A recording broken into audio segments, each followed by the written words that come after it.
Welcome back to the Optus channel, everyone. Today I actually wanted to do something different, and that is to showcase my physical game collection for the PlayStation 3. Now, I remember purchasing my PS3 when I was like 9 or 8 years old back in like 2009, and I was absolutely ecstatic when I got this console. And over the years I was able to collect much more games. I had an original PS3 Slim which I got used, and it had some disk problem for the disk drive, and it was scratching up some of my old discs, so I had to sell a lot of those game cases and stuff. But I still have a lot of games, about 30 something games, at least physical, that I wanted to showcase in today's video. I obviously have some downloaded on my PS3 from the PlayStation Store, but that's probably boring, so I just wanted to showcase my physical games in today's video. So let's get started here with the first game on the list, which is Kung Fu Rider. Now, this is like a PlayStation Move game. It's basically about this Japanese character. I think there's a male and female character, and you go around and racing in like the city of Tokyo, I believe, on like a chair, which is kind of different, and it's a very weird and wacky kind of game, but definitely some fun for you and maybe another local multiplayer friend. Another sports or PlayStation Move title we have ourselves is Sports Champions. Now, this was something that came with the PS Move if you got it originally with like the bundle or whatever, but you can obviously get the PSI camera and the controller separately if you wanted to. But even today, it still does hold up well comparative to like the Wii Sports or other games that were on the market for like the Kinect, for example. Up next, we have ourselves The Fight Lights Out, another PlayStation Move game, but honestly, this is not a very good game. I just don't like how the controllers and how like clunky it feels when you're punching, like compared it to like Sports Champions 2, which I have digitally on the PS3. I feel like this game is way worse than that, and it just isn't the best in terms of physics, so I didn't really like this game, to be honest. Next one we got here is MLB 13 The Show, a great baseball game for the PS3 generation. And I believe there's also like Home Run Derby or something, which was like an add-on for this, which was a ton of fun. You can also play this with the PlayStation Move, but it isn't necessary like the other three games that I showed you. Assassin's Creed Revelations. Now, this is something that I'm replaying right now on my PS3 console. A very good game, very great Assassin's Creed title for sure, and definitely something that I recommend for players that like these kind of role-playing games that take place in like this fictional kind of era. Next up, we got ourselves Max Payne 3. Now, this was GTA 5 before GTA 5 was a thing in terms of like its shooting and gunplay.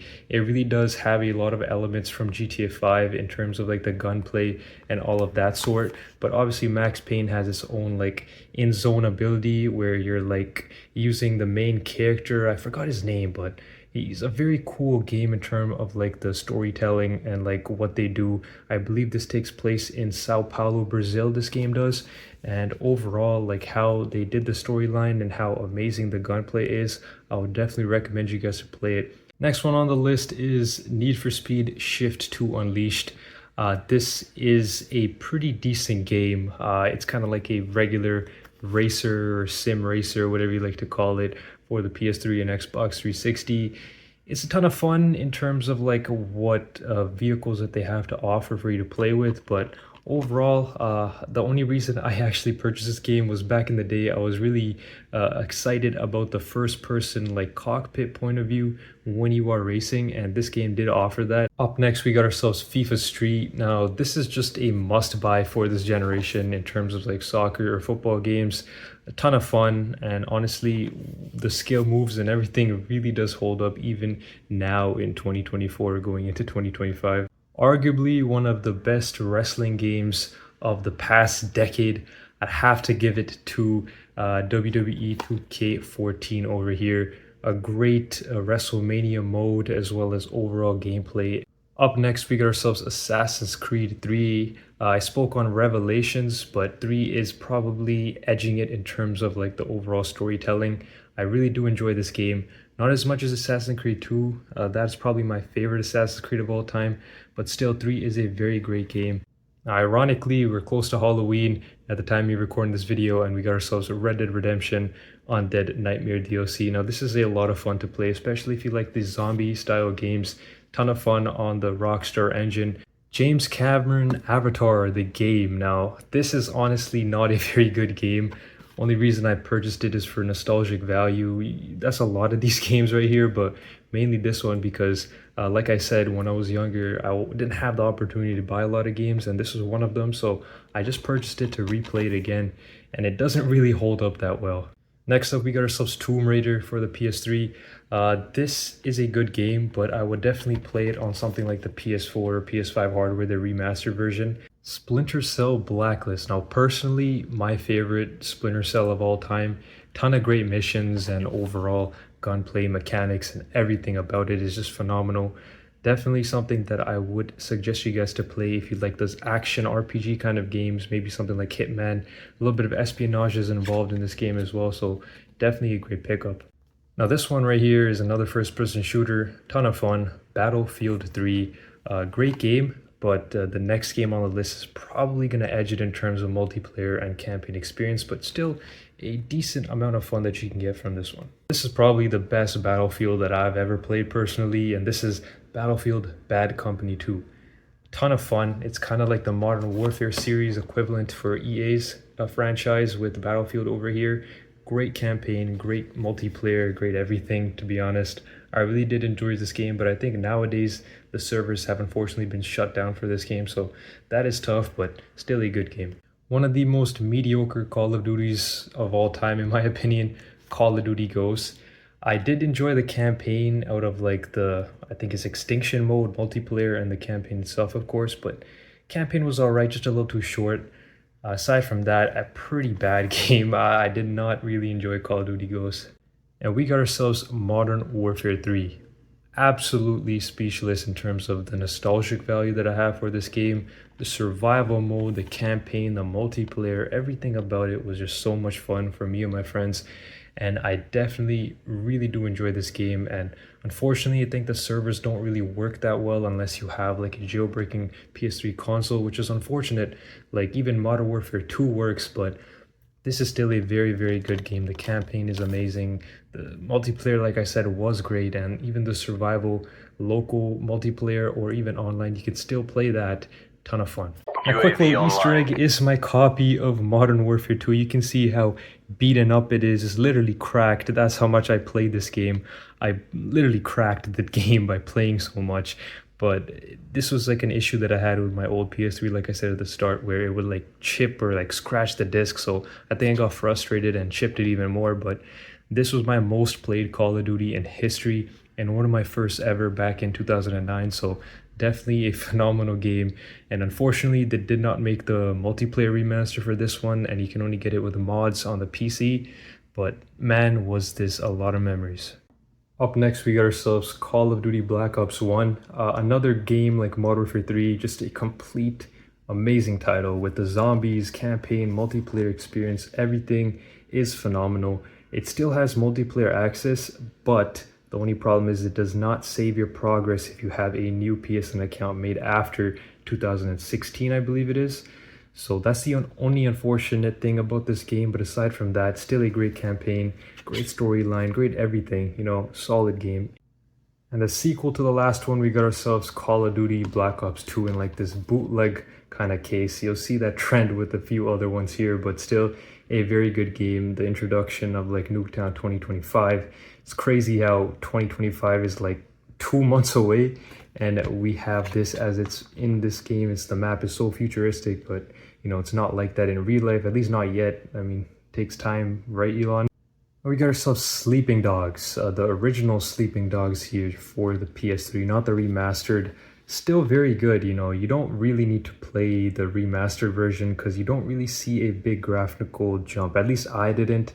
And this is still a very fun game. It's kind of like GTA set in like Hong Kong, I believe, but still a lot of fun. Great missions, decent storytelling, but I really like the fighting mechanics, like the punching and all of that. A lot of fun. Up next, Grand Theft Auto 4 DLC, the episode of Liberty City, Lost and Damned, and the Baldigay Tony.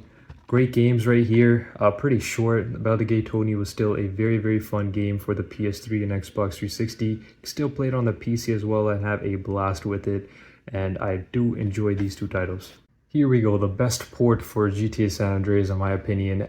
This is the PS3 version over here. You can get this digital as well, but this is a rare copy. You know, the physical version costs like 30-40 bucks online if you want to get it in good complete edition, but still very, very fun. Much better than the new remaster or remake, whatever. It still has that ground roots feel to San Andreas, like the original one back on 2002, I believe, when it was released on the PS2 consoles. Another Rockstar game to boot, Midnight Club Los Angeles. Now, a very difficult game. It isn't for the faint-hearted in terms of like playing it from start to finish.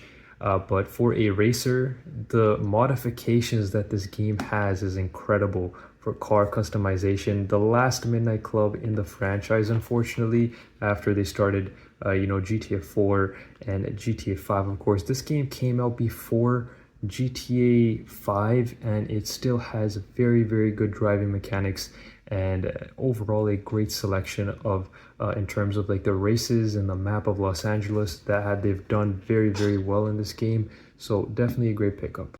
Maybe it's my undiagnosed ADHD, which just can't really get the urge to finish this game. It's just too long for me, man. The cutscenes are unbelievably long. It's like a 20-40 hour game. I don't even know. But honestly, the mechanics are pretty cool. I can't lie about that, but just too long for me, man. Still a decent title, but I recommend it to most people that enjoy espionage action style games for sure. Killzone 2 here, arguably the best Killzone of all time. I like this game. The story mode is pretty fun, and at the time when it came out, the multiplayer was as well. I think the multiplayer is still active today, which is pretty crazy, but still a decent game. I'd give it like a 7 out of 10. 007 Quantum of Solace, based on the movie. Fun game.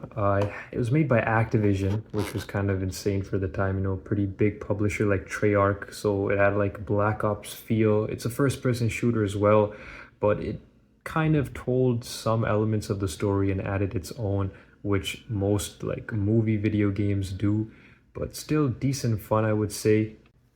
SmackDown versus Raw 2010. Now, the road to WrestleMania is fun in this game. The modes are fun in this game. I am a pretty big wrestling fan, and I was for when I got these. I used to get SmackDown vs. Raws every single year, and 2011 had to be my favorite of all time, but still this was not bad in terms of like the customization and the overall skill moves, like the whole move sets that you can create and the storytelling. It was all right. Godfather 2, pretty mid game, to be honest.